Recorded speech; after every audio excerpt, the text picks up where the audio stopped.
Good morning all of you. आज हम लोग अध्ययन करेंगे क्लास डीएलएड फर्स्ट ईयर। हम लोग का सब्जेक्ट है F1 यूनिट 4 लेक्चर 6। आज का हमारा प्रकरण है ज्योतिबा फुले का जीवन परिचय।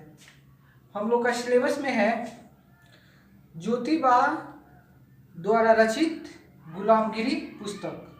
तो परीक्षा में पूछेगा जो गुलामगिरी पुस्तक का समीक्षा करे या विवेचना करे, तो सबसे पहले गुलामगिरी पुस्तक के बारे में विवेचना करने से पहले हम उनके लेखक यानी जिसके द्वारा गुलामगिरी पुस्तक लिखा गया है उन लेखक के जीवन परिचय के बारे में अध्ययन करेंगे। तो ज्योतिबा फुले, सबसे पहले ज्योतिबा फुले के बारे में हम लोग जानते हैं। ज्योतिबा फुले का पूरा नाम ज्योतिराव गोविंदराव फुले था। उनका पूरा नाम ज्योतिराव गोविंदराव फुले था। उनका जन्म 11 अप्रैल 1827 ईस्वी को महाराष्ट्र के पुणे में हुआ था। 19वीं शताब्दी में उनका जन्म हुआ। जिस समय उनका जन्म हुआ उस समय भारत में अंग्रेजी शासन था, ब्रिटिश शासन था।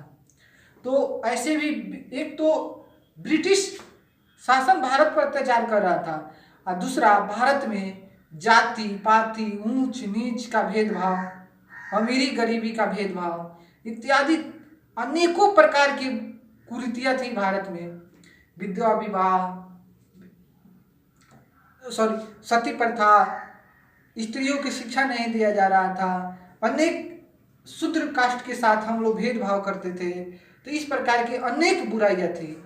इन सबों को ये ज्योतिबा फुले ने, समाज सुधारक ज्योतिबा फुले ने इन सबों को दूर करने का प्रयास किया। ज्योतिबा फुले एक समाजसेवी, दार्शनिक, लेखक या उनमें हर गुण भरा हुआ था। वे हर चीज थे।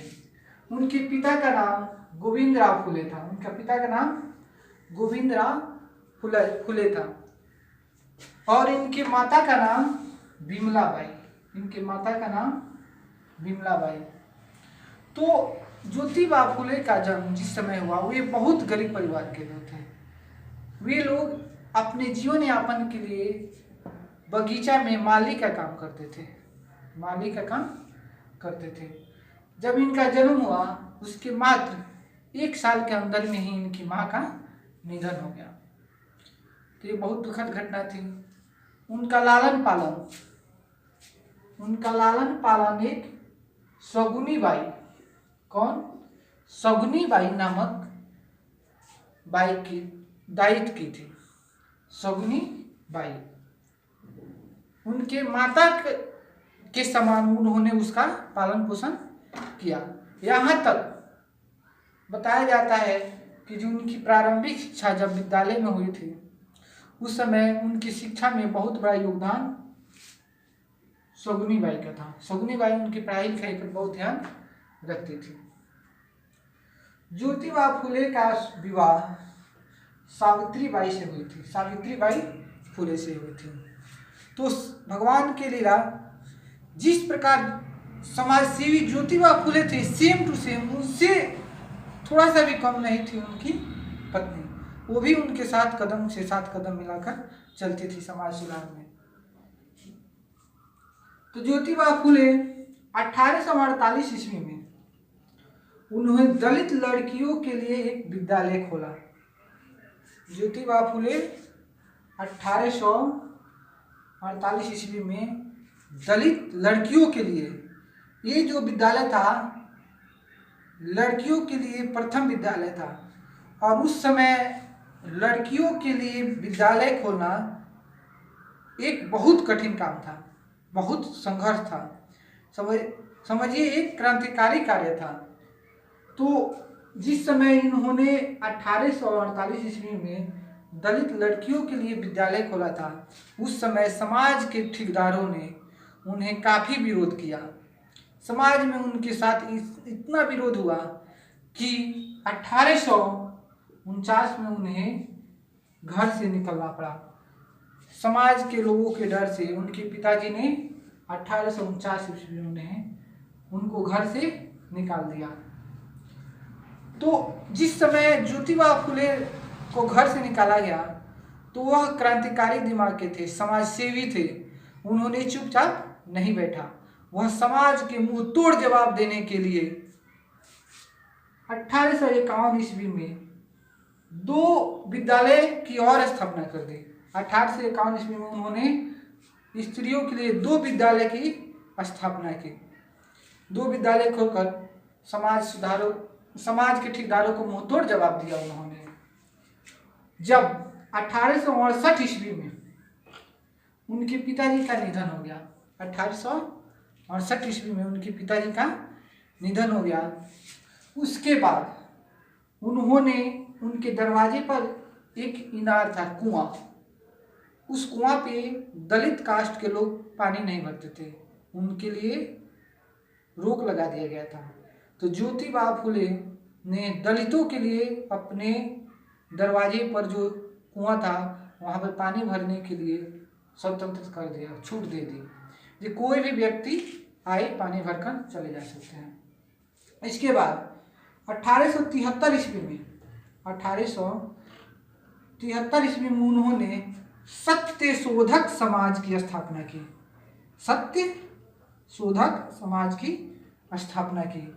ज्योतिबा फुले किसी भी प्रकार के भेदभाव नहीं, समाज में किसी भी प्रकार का भेदभाव नहीं रखते थे। वे जाति पाति, ऊंच नीच, स्त्री पुरुष किसी में भेदभाव नहीं रखते थे। उनका विचार था कि देश का विकास तभी हो सकता है जब सभी को समान रूप से शिक्षा दी जाएगी, सभी को शिक्षा प्राप्त करने का अधिकार होगा। जब तक सभी को समाज में शिक्षा प्राप्त करने का अधिकार नहीं होगा तब तक समाज का विकास नहीं हो सकता है। तो समाज के हर कास्ट के लोगों का ये स्वतंत्रता है कि वह शिक्षा प्राप्त करे। वो जानते थे कि शिक्षा पर जितना अधिकार पुरुषों का है उतना ही अधिकार स्त्रियों का है। आज भी हम लोग देखिए हर घर में, अगर जिस घर का परिवार में स्त्री पढ़ी लिखी है उस घर परिवार का विकास तेजी से हो रहा है। जिसमें पढ़ी लिखी नहीं है उसमें हमेशा कलह लगा रहता है, छोटी छोटी चीज़ों के लिए आपस में लोग लड़ते हैं, झगड़ते हैं।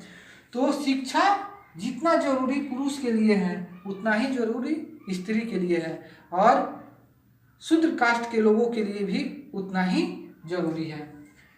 इसी साल यानी 1873 ईस्वी में ही उनकी प्रसिद्ध पुस्तक गुलामगिरी का प्रकाशन हुआ। प्रसिद्ध पुस्तक गुलामगिरी का प्रकाशन हुआ। कब हुआ था गुलामगिरी का प्रकाशन? 1873 ईस्वी में। तो एक बहुत बड़ा कहिए या अच्छा जीके कहिए इसको, कि गुलामगिरी नामक पुस्तक की रचना किसने किया था? तो ज्योतिबा फुले ने। सत्य शोधक समाज की स्थापना किसने किया था? तो ज्योतिबा फुले ने। तो सत्य शोधक समाज की स्थापना कब किया था? तो 1873 ईस्वी में। तो समाज सेवी ये जो धर्म सुधारक ज्योतिबा फुले, जो हमारे समाज में स्त्रियों के लिए शिक्षा के लिए जो बड़ा काम किया वैसा काम आज तक कोई शिक्षा शास्त्री ने नहीं किया। इन्हीं का देन है कि ये आज स्त्रियों के लिए बहुत सारे विद्यालय की स्थापना हो गई। सबसे पहले स्त्रियों के लिए विद्यालय की स्थापना करने वाले महापुरुष कहिए, समाजसेवी कहिए, शिक्षा शास्त्री कहिए, ज्योतिबा फुले का ही देन है। तो आज हम लोगों ने ज्योतिबा फुले का जीवन परिचय के बारे में अध्ययन किए। इसके बाद हम लोग अगले वीडियो में इनके द्वारा रचित गुलामगिरी पुस्तक के बारे में अध्ययन करेंगे। Thank you.